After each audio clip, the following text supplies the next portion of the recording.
ঢাকার অদূরে নারায়ণগঞ্জের সোনারগাঁয়ে দাঁড়িয়ে আছে ইতিহাসের এক নীরব সাক্ষী পানাম নগরী। সময় পেরিয়েছে শতাব্দীর পর শতাব্দী, বদলেছে রাজা বাদশাহ, শাসক ও শাসন ব্যবস্থা, কিন্তু আজও পুরনো ইটের দেয়ালে যেন শোনা যায় হারিয়ে যাওয়া এক নগরের গল্প। প্রাচীন সোনারগাঁয়ের ৩ নগর, বড়নগর, খাসনগর ও পানাম নগরের মধ্যে পানাম ছিল সবচেয়ে আকর্ষণীয়। ইশাখার সময় পানাম থেকেই সোনারগাঁয়ের রাজকার্য পরিচালিত হতো। নদীপথে তখন বাংলার সঙ্গে বহির্বিশ্বের ছিল নিবিড় যোগাযোগ। মেঘনা ও শীতলক্ষার পথ ধরে আসত বিলাতি থান কাপড়, আর বাংলার বিখ্যাত মসলিন পাড়ি দিত দূর দেশে।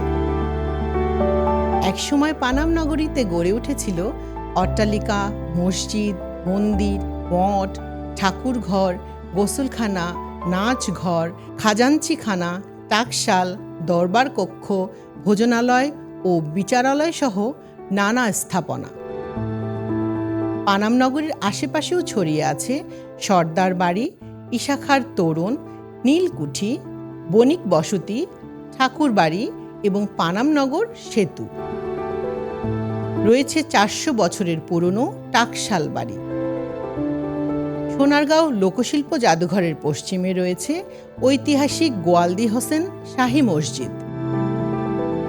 আরও একটু দূরে ইতিহাসের পাতায় চোখ রাখলেই দেখা মেলে ইশাখা ও মুশাখার প্রমোদ ভবন, ফতে শাহের মসজিদ, সোনাকান্দা দুর্গ, পঞ্চপীরের মাজার ও কদম রসুল সহ বহু প্রত্নস্থাপনা। আজ পানাম নগরী নিস্তব্ধ, তবু তার নীরবতা শূন্য নয়।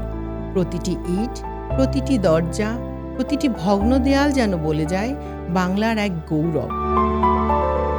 পানাম নগরী শুধু একটি পুরনো শহর নয়, এটি বাংলার ইতিহাস, ঐতিহ্য আর হারিয়ে যাওয়া সময়ের এক জীবন্ত স্মারক। প্রান্তিক কণ্ঠস্বর, নিউজ ডেস্ক।